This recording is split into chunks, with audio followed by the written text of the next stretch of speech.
على العلم سبب النجاة والفوز بالزلفى عند الملك العظيم والصلاة والسلام على من أرسله الله هادٍ إلى الصراط المستقيم وعلى آله وصحبه الفائزين من صحبته واتباعه بالخلود في دار البقاء والنعيم. Alhamdulillah, di siang hari ini kita bisa kembali berjumpa di kajian kitab Tanbihul Ghafilin karangan Al-Faqih Abul Laits As-Samarqandi. Selanjutnya adalah babun nafaqati 'alal 'iyal. Bab nafaqah 'alal 'iyal.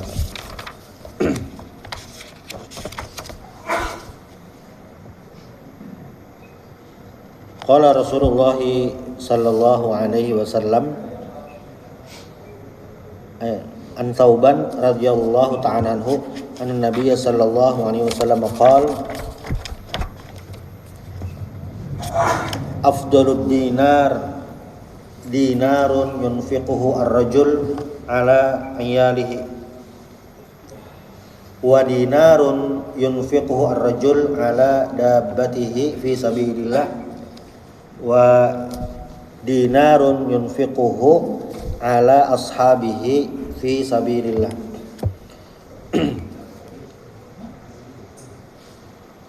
Bahwasanya Rasulullah sallallahu alaihi wasallam bersabda, afdalud dinar, paling afdal dinar. Ini maksudnya bukan dinar tapi harta, uang.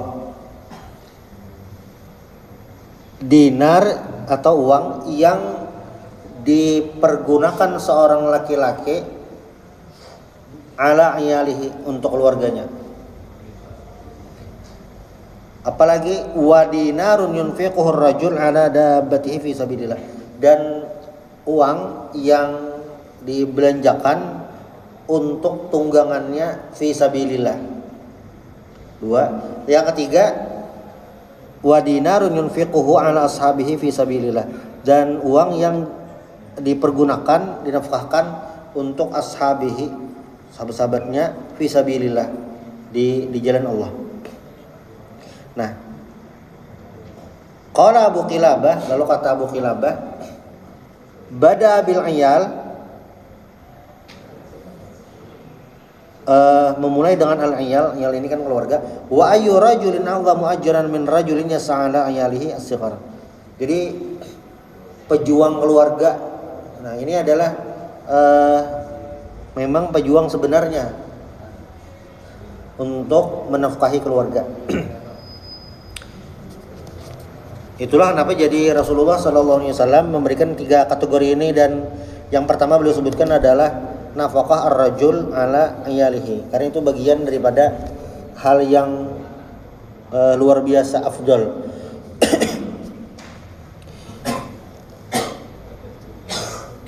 Kalau ada anjuran setiap pagi atau subuh itu berinfak, maka infak nomor 1 yang jangan sampai ketinggalan adalah infak untuk keluarga. Ya, nafkah ini untuk keluarga itu jangan sampai terlupakan. Itu yang harus jadi perhatian utama.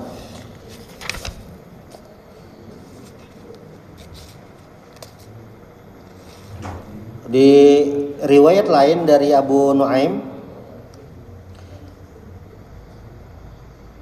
dari Abu Hurairah, anna Nabi sallallahu alaihi wasallam annahu qala inna fis samai malakain ma lahuma amal illa yaqulu ahaduhuma. Jadi di langit itu ada 2 malaikat, dan salah satu dari 2 tadi berdoa, Allahumma a'ti limunfiqin khalafa, wa yaqulul akhar Allahumma ajil limumsikin talafa.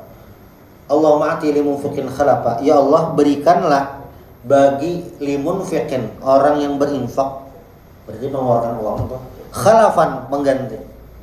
Jadi doakan malaikat.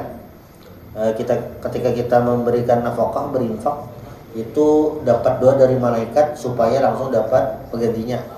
Wa yaqulul akhar, dan yang satunya, Allahumma ajil limumsikin talafa, bagi yang mumsikin di sini menahan harta, kikir, itu talafan, rusak. Nah, maka dari hadis ini kita bisa melihat bahwa dari riwayat ini kita bisa melihat bagi orang yang berinfak itu dapat doa gantian, bagi yang tidak mau mengeluarkan apapun itu didoakan rusak katanya. Nah, ada sebuah riwayat dari Hindun binti Utbah. Hindun ini kan istri Abu Sufyan.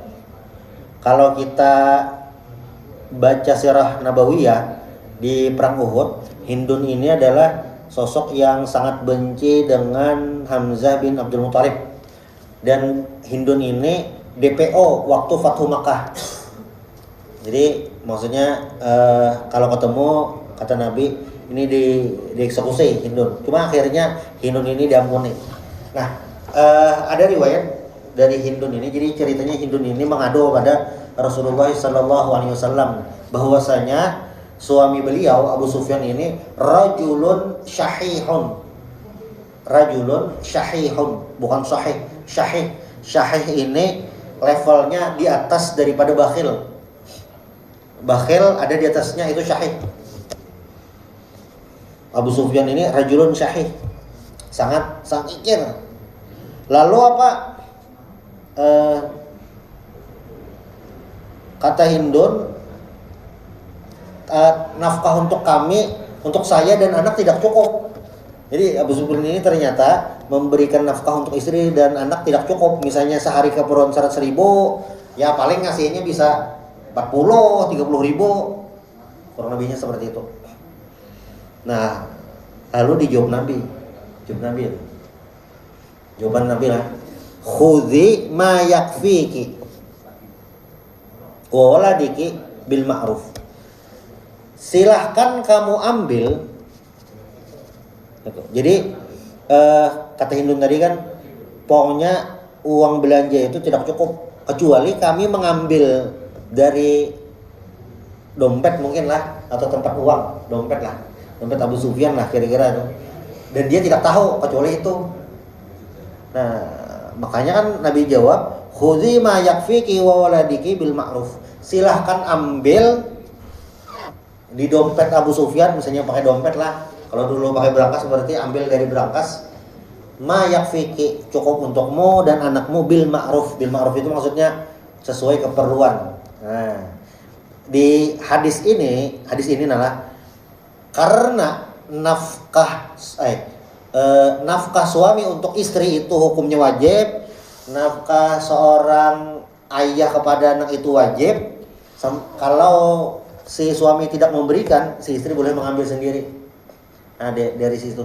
Di sisi lain juga hadis ini jadi standar bahwasanya keburukan seseorang itu boleh diungkapkan dalam hal mencari hukum.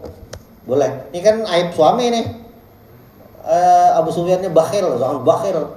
Bahkan kan dengan ada hadis ini, kebakhilan Abu Sufyan itu info kebakhilan Abu Sufyan itu jadi tahu kita sekarang.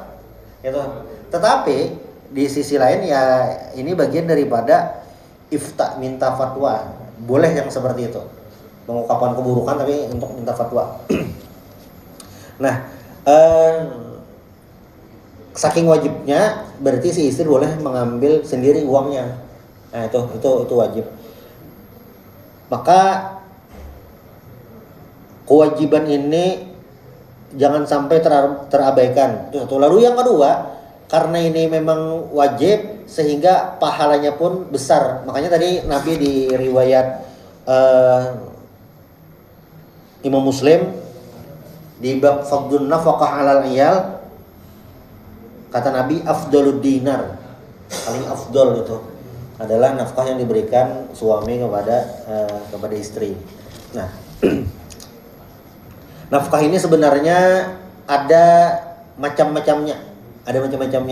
Yang pertama sebenarnya adalah nafkah untuk diri sendiri. Jadi seseorang itu ketika dia bisa bekerja, yang nomor satu itu ibda binafsik, untuk dirinya sendiri. Itu dulu.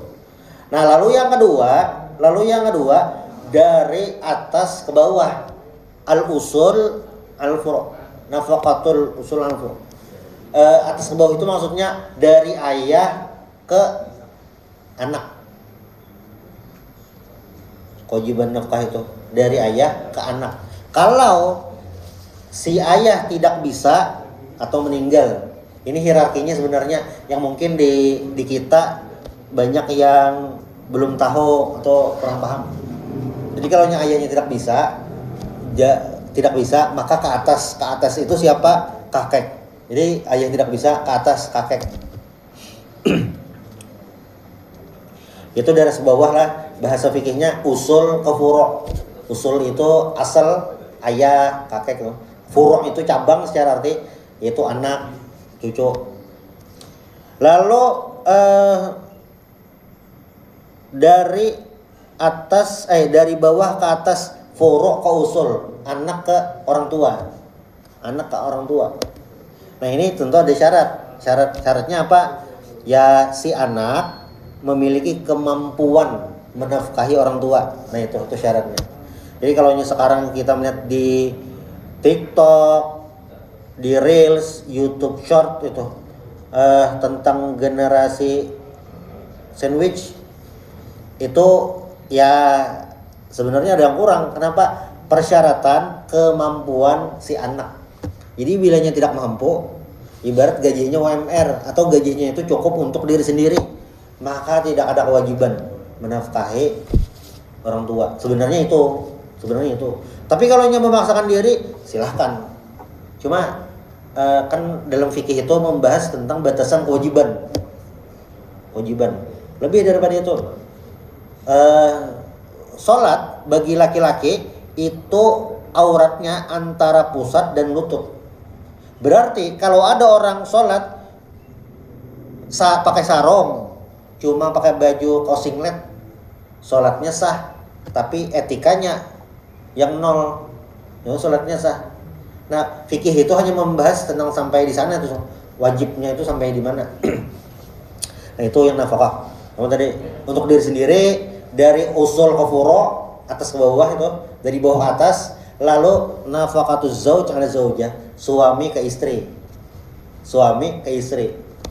Itu jelas wajib sudah nafkah. Namun ada catatan lain. Kalau misalnya aja lah, si suami tidak bisa menafkahi istri dan istrinya ridho aja, lalu istrinya bekerja, terbalik ini misalnya, maka itu dipersilahkan. Maksudnya istrinya bekerja, nafkahi suami, silahkan ya tuh. Tapi sebenarnya yang wajib itu adalah suami. Lalu yang terakhir, nafkah ini adalah nafkah untuk binatang atau tumbuhan. Ya juga. Jadi kalau ada memiliki binatang peliharaan, itu wajib dinafkahi, wajib diberi makan. Makanya dalam hadis itu kan, udhibati mur'atun fi hirratin la hiya at'amatha walakin hiya habasatha. Jadi ada seorang, di hadis itu perempuan, sebenarnya semua orang siapapun yang memiliki, di sini hadisnya kucing, sebenarnya semua binatang lah. Misalnya di rumah, apalagi kan sekarang tuh ada pecinta reptil di rumah, memelihara ular, memelihara iguana, memelihara biawak. Ini bukan benar. Pokoknya binatang lah, itu wajib dinafkahi. Kalau tidak bisa memberi makan apa? Ya dilepas saja. Dilepas biar dia mencari makan sendiri. Selama tidak mengganggu orang lain. Ini punya ayam, wah kata Ustadz kan kalau tidak bisa memberi makan dilepas saja. Wah, ayamnya dilepas, ya makan baras orang, makan makanan orang, tidak boleh juga. Cuma yang jelas ketika memiliki peliharaan makhluk hidup, itu wajib diberi nafkah, diberi makan. Nah itu untuk kewajiban.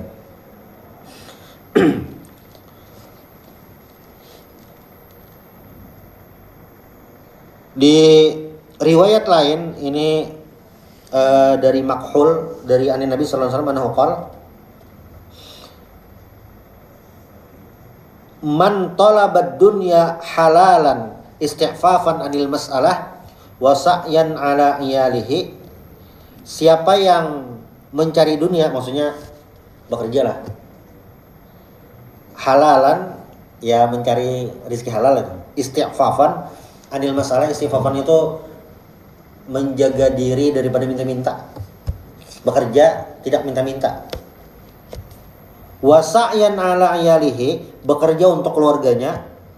Wa ta'atufan ala jarihi, menjaga diri daripada minta-minta ke tetangga lah maksudnya.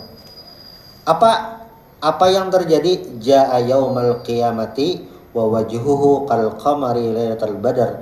Maka dia nanti hari kiamat, ini berarti bahasa mudahnya lah diterjemahkan. Siapa yang dia berusaha keras mencari rezeki yang halal, nah itu. Nanti hari kiamat wajahnya seperti bulan purnama. Ini namanya tasbih, perumpamaan, penyerupaan. Dianalogikan seperti bulan purnama. Artinya orang yang seperti ini mendapatkan penghargaan dari Allah Subhanahu wa taala. Sebaliknya, wa man talabad dunya halalan, dia bekerja tuh, pekerjaannya halal, tapi apa? Mukathiran mufakhiran muraiyan. Jadi mengumpulkan harta itu hanya untuk validasi. Mengumpulkan harta itu biar bisa flexing. Nah, biar bisa update di status, upload di Instagram. Apa yang terjadi? Laqiyallahu yaumal qiyamati wa huwa alaihi ghadban. Nanti hari kiamat bertemu dengan Allah Subhanahu wa taala, dia dimarahi Allah. Allah tidak suka dengan orang-orang yang seperti ini itu. Jadi kalau kita mau berangkat kerja absen, ngopi, pulang absen, maunya berangkat kerja lah. Niatnya untuk apa? Ya ini. Nah, rezeki yang halal, tidak minta. Niat bekerja untuk bisa bersedekah, nah mantap itu. Itu harapannya apa? Nanti bercahaya pada hari kiamat. Di hadis lain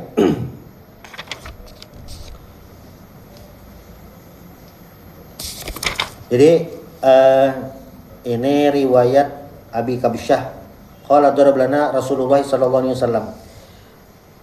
Masalud dunya masalu arba'ati rijalin. Jadi kata Nabi, ini riwayat Imam Tirmidzi, ada 4 kondisi orang. Yang pertama adalah orang yang memiliki ilmu dan harta. Nah, orang memiliki ilmu dan harta ini mantap dah. Maksudnya dia memiliki ilmu, memiliki harta, dan dengan ilmunya dia mempergunakan dengan baik hartanya tersebut. Lalu ada juga orang yang memiliki ilmu tetapi tidak memiliki harta. Nah, memiliki ilmu tapi tidak memiliki harta. Nah, orang yang kedua ini berkata nih, fayaqul law annallaha ta'ala atani misla ma ata fulanan la fa'altu fihi misla ma yaf'al fahuma fil ajri sawa. Jadi kan yang orang pertama itu punya ilmu, punya harta. Nah, karena dia seperti itu sehingga apa? Hartanya dipergunakan untuk kebaikan, untuk nafkah keluarga, untuk bersedekah, infak, memberikan anak yatim, macam-macam lah. Bayar zakat. Oh, semuanya. Pokoknya sesuai ketentuan, beres, aman dah. Orang kedua ini hanya punya ilmu, tidak memiliki harta, tapi niatnya sama kayak orang pertama. Kalau ada uang, saya akan bersedekah. Kalau ada uang, saya akan mengumrohkan marbot masjid Al-Ikhlas pajak. Itu. Pokoknya, nah, orang pertama dan orang kedua ini kan beda di harta, tapi memiliki niat yang sama, maka pahalanya sama. Di situ dah. Lalu orang ketiga dan keempat. Nah, ini yang berbahaya sebenarnya. Orang yang ketiga adalah orang yang memiliki harta, tidak memiliki ilmu. Orang yang keempat tidak memiliki ilmu, tidak memiliki harta. Nah, orang yang ketiga hanya memiliki harta, tidak memiliki ilmu. Ini yang mempergunakan hartanya untuk kemaksiatan, untuk foya-foya, gajian, foya-foya, sudah ada daftar les untuk ini apa mana foya dah itu. Foya-foya mubazir. Ini di yang hal diharamkan Allah lah, macam-macam.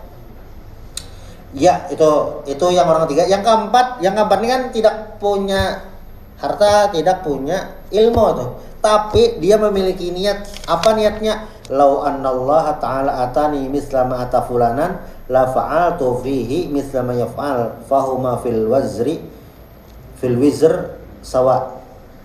Yang keempat ini dia memiliki keinginan, kalau saya punya uang saya akan foya-foya, saya akan ke tempat maksiat itu. Ini dosa situnya sama, rugi lah, paling rugi yang keempat. Hanya maksiatnya angan-angan dapat dosa lah tuh. Nah, di riwayat lain, jadi di surga itu, ini riwayat Anas bin Malik, inna fil jannati laghurafan, di surga itu ada kamar lah atau ruangan mungkin, yura zahiruha min batiniha wa batinu min zahiriha. Ini mungkin transparan lah, ruangannya transparan. Sebenarnya bukan transparannya, ini menandakan elit, tempatnya tuh elit. Qila waman sukanuha ya Rasulullah. Lalu ada yang bertanya, Rasulullah, siapa yang tinggal di ruangan itu? Nah, kata Nabi, alladzina yut'imuna ta'am, orang-orang yang memberi makan orang lain. Itu wa yutayyibunal kalam, kata-katanya manis, baik itu. Jadi kalau ada orang yang kata-katanya baik, ya masuk kategori ini. Bagus, yang memang benar-benar tulus tuh. Lalu apa? Wa yudimunas siyam, sering puasa. Puasa Senin Kamis, puasa Ayyamul Bid, atau paling afdal puasa Daud. Itu wayaf syunas salam, menyebarkan salam. Kamu orang assalamualaikum, kamu assalamualaikum, salam selalu salam. Bahkan kan kita ke kuburan ada salamnya juga, assalamualaikum ahlad diyar. Artinya kan salam itu dimanapun. Bahkan kan ke ke tempat yang kosong, misalnya masuk ke rumah tuh kosong, tetap mengucapkan salam, assalamualaikum wa ala ibadillah sholihin, tetap mengucapkan salam. Walaupun di rumah kosong itu kita berharap tidak ada yang menjawab. Assalamualaikum, waalaikumsalam. Itu. Penting mengucapkan salam aja. Yang terakhir dari hadisnya, wa yusalluna bil laili wan nasu niyam, dan sholat malam orang-orang lagi tidur. Nah ini, pokoknya ada pildun tidak ada pildun tetap qiyamul lail. Jangan ada, kalau ada survei, tingkat qiyamul lail pas pildun meningkat. Karena pas jeda kan ada hydran break, sempat itu kayaknya 2 rakaat. Tidak, ini selalu sholat malam itu. Nah, lalu ada yang bertanya lagi, ya Rasulullah, inna haula ahlul lidzalik. Yang mereka memang spesialis yang seperti itu tuh. Wa may yutiqu dzalik, siapa yang mampu? Ini kan syaratnya nih berat nih. Siapa yang mampu? Nah, lalu Nabi memberikan mungkin perbandingan lah. Faman qala subhanallah walhamdulillah wa la ilaha illallah wallahu akbar, siapa yang mengucapkan subhanallah, alhamdulillah, la ilaha illallah, Allahu akbar, faqad atabal kalam, dia sudah memperbaiki ini ucapan lisan. Itu waman at'ama ahlahu faqad at'amat ta'am, siapa yang memberi makan keluarganya maka sudah masuk kategori yut'imuna ta'am, sudah itu. Waman shoma ramadhana faqad ada masyam, siapa yang puasa bulan Ramadan itu sudah termasuk dianggap mengekalkan puasa, maksudnya puasa secara kontinu dalam hadis nih. Kan maksudnya kata sahabat, wah itu berat banget Rasulullah. Kata Nabi, ya siapa yang mengucapkan subhanallah alhamdulillah itu sudah. Siapa yang memberi makan keluarga, ya itu puasa Ramadan itu ya. Wa man laqiya akhahu fa sallama alaihi faqad afsyas salam, siapa yang bertemu saudaranya sama muslim mengucapkan salam, ini sudah termasuk afsyas salam. Teman kantor assalamualaikum, itu sudah. Nah, yang qiyamul lail tadi. Qiyamul lail. Wa man shallal insyal akhirah wal fajr, di riwayat lain itu siapa yang sholat isya berjamaah, sholat subuh berjamaah, diriwayatkan lah faqad shalla bil laili wan nasu niyam. Jadi siapa yang sholat isya berjamaah, sholat subuh berjamaah itu kayak sholat semalam suntuk. Nah itu caranya. Walaupun kalau ada orang-orang yang mendapat karunia dari Allah bisa mengerjakan seideal yang tadi, tapi yang bagian kedua ini adalah penggantinya. Ya kalau tidak bisa sholat malam dengan panjang, maka paling tidak sholat isya berjamaah, sholat subuh berjamaah. Itulah kenapa jadi sholat isya dan sholat subuh itu berat bagi orang munafik. Karena memang keutamaannya itu luar biasa. Sholat isya berjamaah, subuh berjamaah, nah ada itu sudah dapat. Cuma di poinnya di sini adalah yang waman at'ama ahlahu faqad at'amat ta'am. Siapa yang memberi makan keluarganya maka sudah masuk dalam kategori memberi makan orang lain. Nah, mudah-mudahan kita bisa selalu memberikan nafkah kepada keluarga dengan rezeki yang halal dan diberkahi. Subhanallah bihamdik asyhadu an la ilaha illa anta astaghfiruka wa atubu ilaik. Assalamualaikum warahmatullahi wabarakatuh.